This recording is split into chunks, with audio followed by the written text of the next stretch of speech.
2024 is coming to an end, and it's time to review the portfolio, review the performance of the year, as I do every year. You can see on screen here for the channel that last year I talked about how these stocks would take me from 1.8 to 2 millions in 2024. Very conservative values.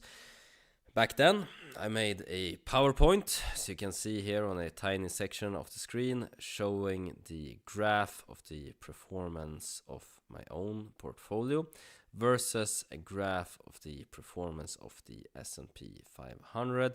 It was a slight beat back then, but today I have an amazing helper here assisting out with the videos. Give a big like for that, some incredible work.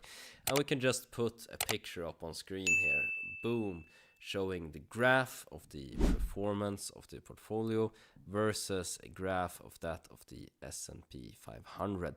And as you can see, the year of 2024 has been a year of massive overperformance for my portfolio. It's been an amazing year in terms of purely monetary gains. Boom. Just look at those big numbers. Those are life-changing numbers. Those are many, many yearly salaries in Swedish standards in just capital gains. So quite happy with that, although I don't plan on making any major life changes right now. I just plan to continue to live my day-to-day life just normally like I do and continue to make plans here for the future. Alright, what do I have in my portfolio? Let's take a look at some of the stocks here. No surprise, we see that the biggest one is Porch Group. This is in Swedish here, so I will just translate it for you. Andel means share, so 61% of the entire portfolio is in Porch Group. And then the number here of $1.01 called GAV is the average price that I purchased the shares at. And then we see total return on the position as the final column here. Alright, so Porch Group number 1. Small cap growth company. 600 million in market cap as I'm recording this video. And they've done some amazing things this year. I've done a lot of videos on this topic. But why are they my number 1? Well, it depends on the goals that you have for yourself. In my case, I enjoy freedom quite a lot. I would love to be able to wake up in the morning without an alarm clock, brew myself a black cup of coffee, smoke a nice cigar on a sunny balcony somewhere warm. That's a very, very nice and appealing vision to me. And in your case, you don't have to apologize to anybody for the vision that you see for your future. Whether you want a new Lamborghini, a sauna, you want to retire your parents, or you just want a whole bunch of freedom. Only you can decide that for yourself. Don't let advertising or society or whoever dictate to you your own goals, because then they won't be true to yourself. And when you're certain of those goals, well, then your investing can also support that desired lifestyle, that desired goal. And you can take positions that would actually get you there. So in my case, you see heavy concentration. I have not trimmed this position. I have not sold anything on the way down. This position is about 50,000 shares. And to give some context, for example, a director that's listed on the insider books, so to say, so that their holdings are public, would have about 75,000 shares. So the lower end of upper management would be around there. So this is a massive bet. that I've taken on this company because it was my highest conviction play. And I do this because I'm only young once. I won't be able to do Muay Thai forever. I won't be able to, you can see I have a boxing shirt on here. I won't be able to fight in the ring forever. I have to do this while I'm young. I have to do the travel, all of this kind of stuff. Before I get a bad back, can't stand on a surfing board, and just need to go around in a golf cart to get anywhere. So I have a goal, and my investments reflect that goal. Same with Palantir, 21% of the portfolio, very heavy concentration. Done a lot of videos on this stock as well, talking about the fit that it has in the tech stack that was not covered at the time. It took some years, but finally the market is realizing the value as well. This one is a favorite among retail investors. And to begin with, Bausch Health, Stone Co, Virtual Life, these top 5, they were about roughly, similar sizes. Palantir and Porch was a little bit bigger, but not a whole lot bigger. They were my highest conviction plays. Bausch Health was more of a asset play. If you look at macro trends in the stock screener, you will see that they are one of the companies with the craziest price to earnings ratio out there. Extreme value is locked in this stock. However, I had some bad luck here with interest rates going up, and creditors did not approve a spin-off of Bausch and Lomb. They did not approve Stolta being IPO'd. They want to protect their own investments, basically. Stone Co, very bad luck as well. They have grown revenue, they've grown profit, they've overcome some bad lending practices. However, they operate in Latin America, in Brazil more specifically. And the government over there has done some bad things. They've been printing money like it was the years of the pandemic. However, there's no pandemic right now. They're just printing money anyways. And as a result, inflation is increasing. The real is very, very cheap right now. It's about 6 something real per euro. When I was there, it was 5 something. That was not long ago. All right, the Brazilian economy is performing very bad, and they're making some stupid decisions. So even though the company is doing better on the income statement, it's fighting heavy macroeconomic headwinds. And as a result, I'm down about 20% on this stock.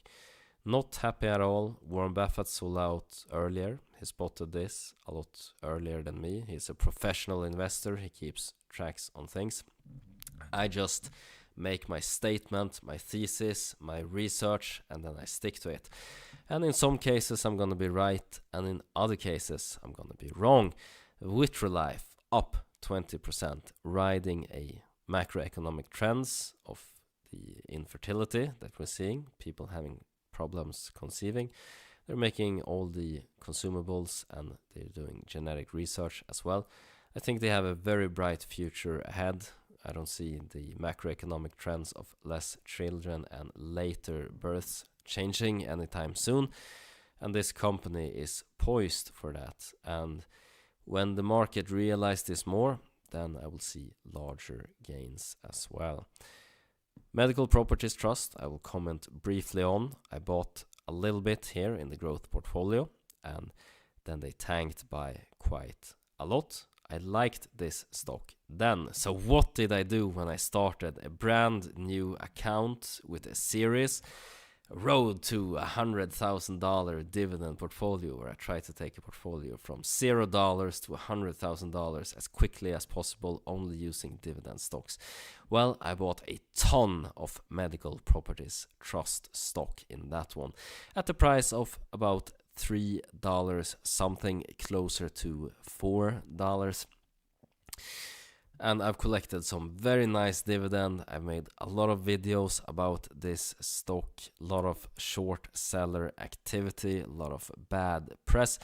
But if I decide for myself, think for myself, look at income statements, balance sheets, I've looked at all the quarterly earnings calls and made my own opinion about this stock. I think this will not make you rich, it will not make you poor. I think that the value of this stock is about close to $10 American a share, and I think that the dividend yield can go up a lot higher as well. I'm not gonna continue to talk a lot about this stock in this video. I have other videos regarding that, so we will move along. SBB, property company, there's a video coming out regarding the court case here. They were up quite a lot and now they're down a bit. BJ's Wholesale Club, American company selling food, Costco style. Everybody who owned supermarkets has seen an amazing year. You just have to go to the supermarket and see how expensive everything is, and everybody just used inflation as a reason to hike prices like crazy. I'm doing some Christmas shopping here in my small town. I see that a packet of Christmas porridge that used to cost 5 Sweden krona is now 3 packages for 39 krona. Just crazy pricing. It's insane. Then we see C as well. They doing e-commerce and they have some mobile gaming as well in Asia mostly. That's where their market is.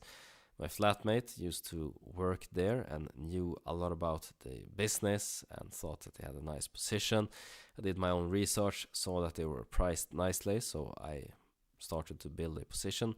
However, the market realized the value too quickly and it increased by a lot here. So I didn't have the time to build a proper position there, basically. I will build a new position in Reddit now. That's the stock that I will be buying in 2025. I've worked in advertising for some time. I think that the ads there look fine. I think that they have some data advantages with people spending time on certain subreddits, and this can be used by advertisers to advertise more efficiently, and they will be willing to pay for this. It has not fully matured yet. They've seen some nice profitability, big surprise to the market. So a huge increase since the last time I made a video on that one. And I will buy now even at higher prices because I think they have a lot more to go. The ads still look bad on desktop. They look very good on mobile, indeed. They don't look as good on iPad either. So a lot more development to be had, indeed. And some other ad units that can be made. They have some more ad units now, but there's still a lot of potential here. They're not even close to full potential in developing the business. They've had some good luck with Facebook having the year of efficiency, cutting a bunch of engineers, and I'm sure that companies like Reddit will benefit hugely from this, snapping up the talent who's been designing ads for a long time. They're just gonna jump in there and bring Reddit up to industry standard quickly.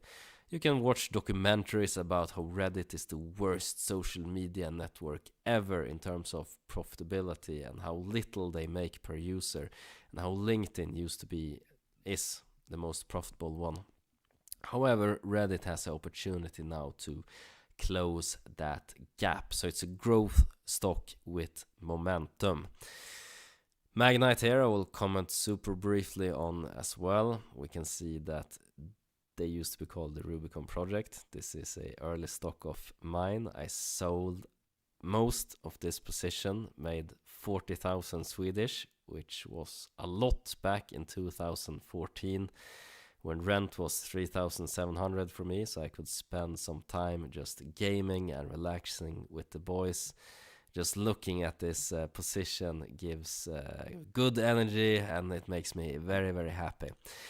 I'm not happy with the position under Oscar Properties. They are in bankruptcy, so creditors are gonna take the cash first and then equity holders are gonna be last to the pie. So basically once everybody else has been paid, if there's anything left, that money will go to investors like me. They were close to bankruptcy when I invested, traded at almost next to nothing. Had they recovered, it would have been an amazing gain, but they did not recover and it will be a loss. This was basically a lottery ticket, nothing else, pure gambling, but could have paid off. In this case, it did not. SoFi, there will be a video coming out of me doing a discounted cash flow analysis for this stock, predicting price in 2025, 2026, and 2027. Have to spend some good time here because garbage in, garbage out, and if I don't make proper assumptions, conservative assumptions, then a video like that will have zero value. So I hope you enjoy that in the future. Subscribe to see that. We see Immocell, tiny company. I think what I want to mention here is that this is a great case study to understand buying and selling in the stock market. If you look at the spread there, it's just massive. So if you want to understand spread, take a look at microcap stocks like Immocell, for example. And Douglas Elliman. Yes, I originally bought Vector Group. Very good valuation indeed. They spun off Douglas Elliman so that shareholders of Vector Group got this stock separately. And then later on, Vector Group itself got bought because M&A activity is starting to get hot again. So I originally bought Vector Group, and then I got Vector Group and Douglas Elliman, and now I only have Douglas Elliman and a nice chunk of cash from this one. Alright, so that was a walkthrough of the portfolio. As I already mentioned, the stock that I will be looking to add to the growth portfolio in 2025 is that of Reddit.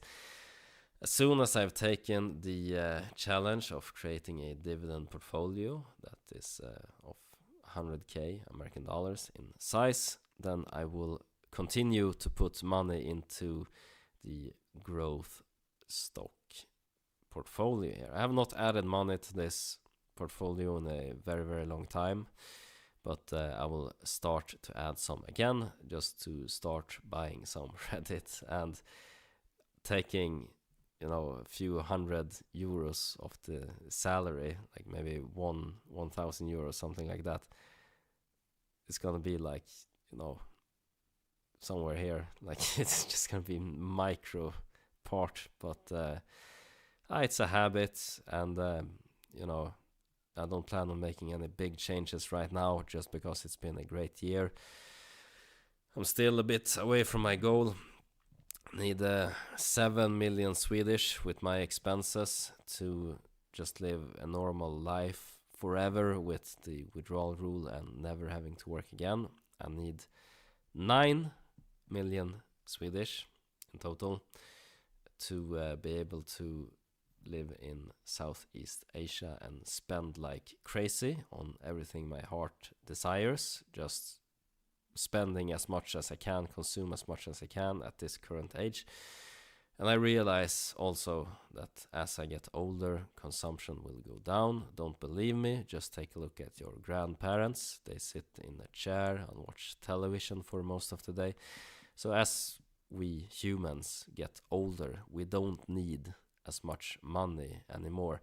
And I think that the investment industry hypes up a lot of fear regarding that you have to have a huge nest egg, and we keep working one more year, just one more year, and then we waste the golden senior years just working away at a job, and we don't have time to enjoy that nice nest egg that we created.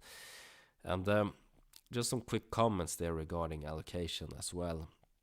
Building a dividend portfolio is one way that I will use to train myself to spend more.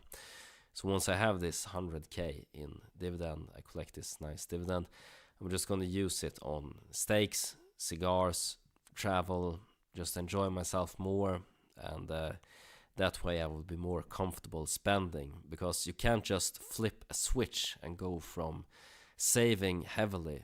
Trust me, I've saved a lot during 10 years and being able to build up this position to the size where it actually can snowball. And you can't just flip a switch in the mind and all of a sudden put on your spending pants and be very comfortable with this. So this is something that we have to realize about ourselves as well. Of course, everybody's going to be different here, but I've seen that a lot of people who are good savers are not very comfortable spending. So that's something that we have to train ourselves for as well.